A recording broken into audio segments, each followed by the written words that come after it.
Olá, que a paz do Senhor esteja com todos vocês hoje e sempre.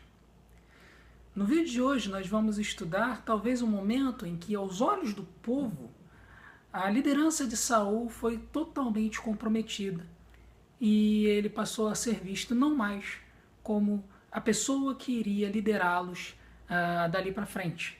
Apesar de seu reinado não ter se extinguido por completo ou oficialmente, o fato é que esse relato, que às vezes passa muito despercebido, porque a gente foca muito no personagem mais famoso desse relato, nos mostra que Saul realmente não tinha mais condições de liderar o seu povo e não tinha mais condições de liderar o povo de Deus.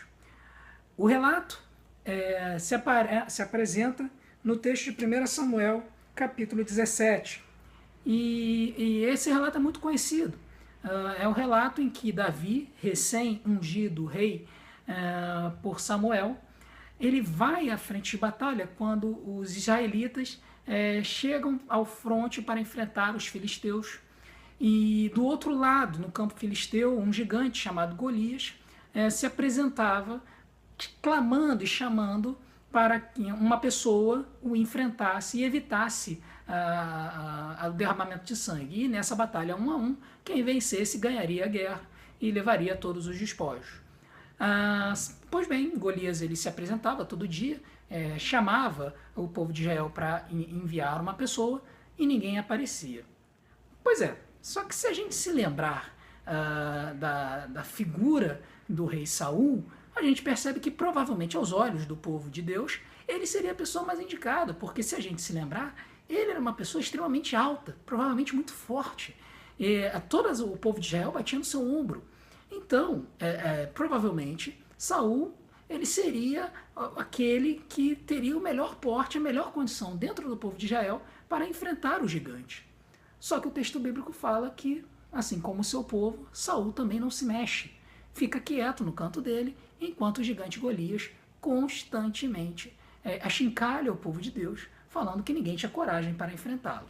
É claro, o resto da história a gente já conhece. Davi se apresenta, fala que o Senhor dos Exércitos iria dar a vitória a eles, iria dar a vida do gigante Golias nas mãos deles.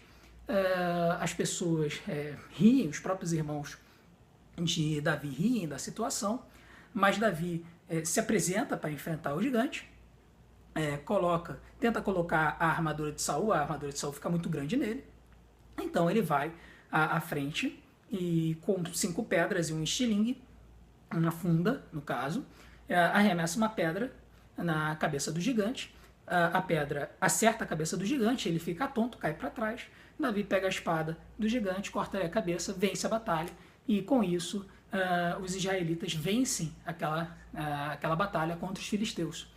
E aí o que o texto vai mostrar, daí para frente, é uma série de questões e de situações, de momentos em que Saul mostra-se extremamente enciumado da fama que Davi, que acabaria se tornando seu principal general, começa a ganhar. É um relato que aparece alguns capítulos depois. Algumas mulheres estão andando pela rua, cantarolando que Saul matava milhares e Davi matava dezenas de milhares, e isso ofende a Saul.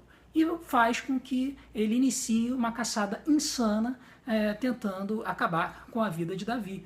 A essa altura, o texto já fala que o Espírito de Deus já havia deixado Saul e um espírito maligno estaria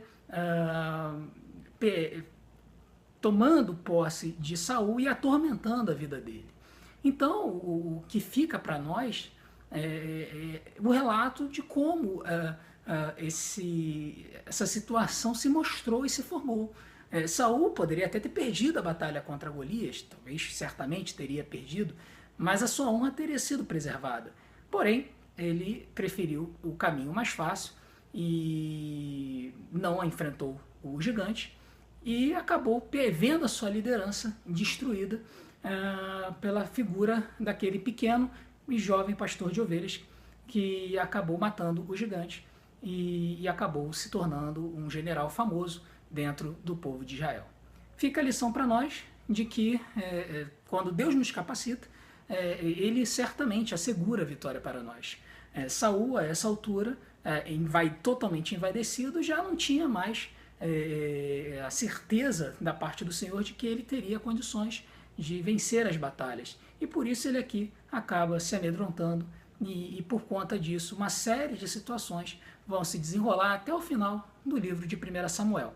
Então, fico alerta de que nós não podemos nos deixar esmorecer e não nos deixar envaidecer achando que as conquistas vêm da nossa parte, porque aí a gente vai perder a certeza de que o Senhor está ao nosso lado e vai chegar um momento em que nós poderemos nos acovardar e nos entregar ao medo, achando que a gente não vai conseguir vencer a batalha.